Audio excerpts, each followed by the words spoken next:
Yo, what's going on people, and welcome back to the channel. Hope everybody's doing good. This week I'm going to show you how to make 90s R&B from anywhere from TLC to Aaliyah, Toni, Braxton type of thing. Then I'll show you how I put all these elements together to make that old school R&B sound. So if you like the sound of this,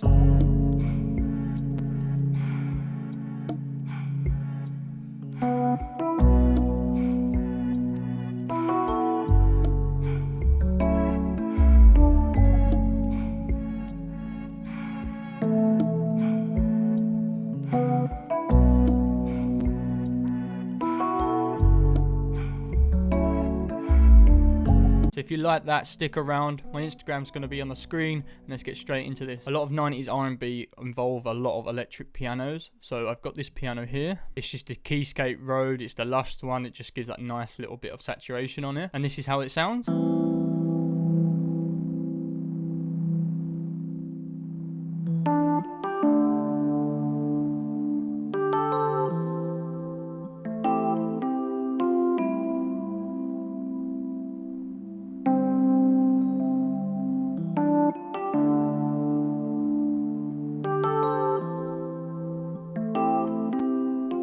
A lot of this old music, they use these pianos to just create that nice tension and feeling, and that's why I use up the higher pitch resolution of the keys, because it just gives that nice little feel. So the first thing I did was add this cassette, just give it a warmth and nice little bit of saturation, and all I did was just a tiny 80s plate reverb.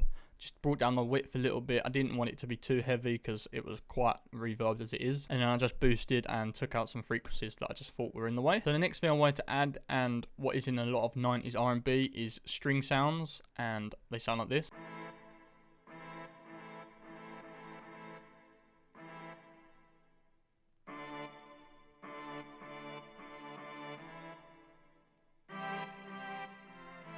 And what I use that for is just to build a nice little rhythm, and it feeds off the piano very well. So for that I use this Abbey Road's vinyl, creamy strings preset, just gives it nice saturation and warmth. And a lot of old school R&B, there's a lot of chorus and things, especially like the Juno choruses. That was a big thing in the 90s. And then after that I added another electric piano just to give it like that nice little counter melody. And I used the little strumming effects just to give it that nice little vibe.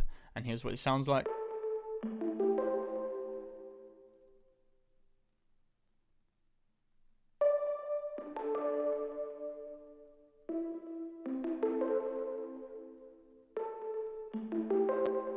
What I like about that, it fits in the textures perfectly with the first electric.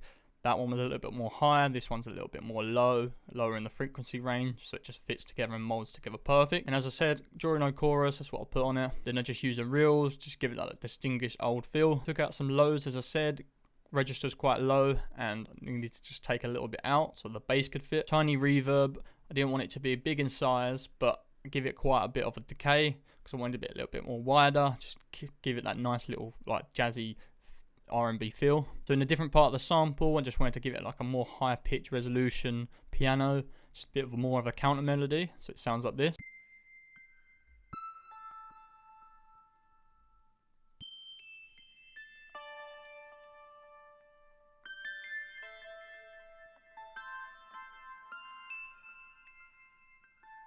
And that slow strumming effect just gives it nice space and just gives it a nice feeling and different texture to the whole sample. Again, another chorus to give that modulated effect. I want it to be very high in reverb because I wanted this to be more of like an atmosphere than an actual instrument being in the foreground. Then I took out a lot of frequencies because it's very harsh. Just needed to just minimize it a little bit so it just fits in the pockets perfect. Added this like flanges filter. It just gives it a nice cool effect. I don't really know what it does. Then as I said, atmosphere, I wanted to give it a little bit more of a wider delay, just to give it that, build up that nice little feel. Next I use this upright bass that just sounds like this.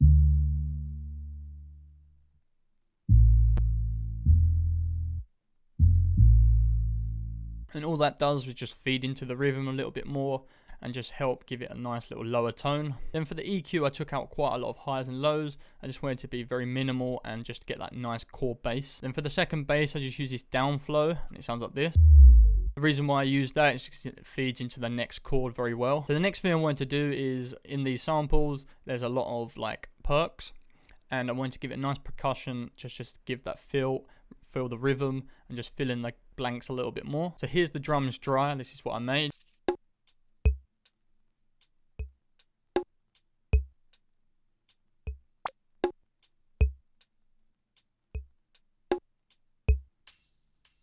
All that is just give it a nice little flow. It's not too crazy. It doesn't need to be too fast because the whole sample is completely slow. It just feels very like smooth. And this is what it sounds like with the effect.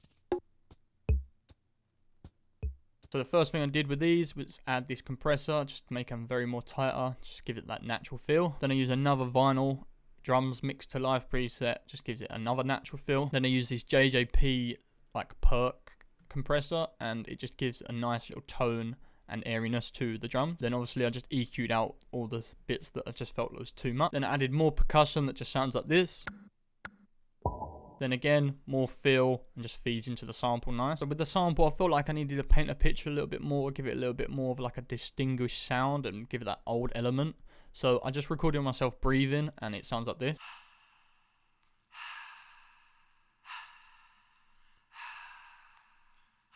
And all I did was just add quite a bit of room reverb, then just EQ'd out lows and highs. And then here I added this violin sound just to fill in the blanks, fit in the pockets a little bit more.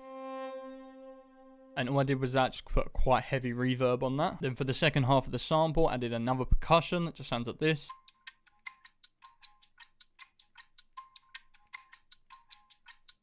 And that just builds up the little rhythm and the tone of it a little bit more. And then in the second half also, to build up with the rhythm, a nice little ARP sound that I made.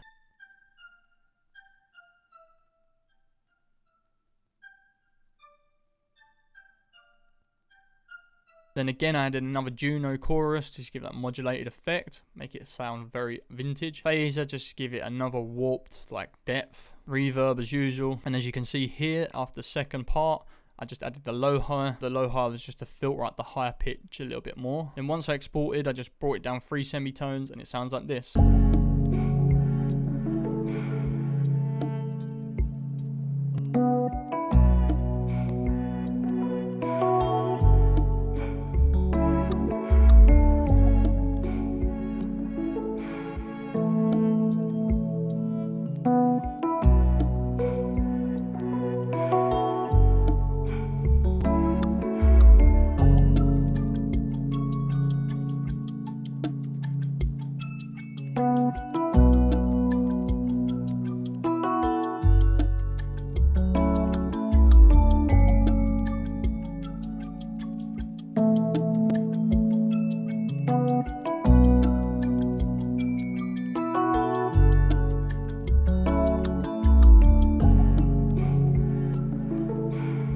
Yeah, I think that came out pretty well, fits in with that 90s vibe, very like slow jam type of vibe. So yeah, if you like that, you know what to do. Subscribe down below for more, comment if you want to see any other stuff, give me some suggestions, follow me on Instagram if you want to just chat, ask me some questions. So yeah, that's me, peace.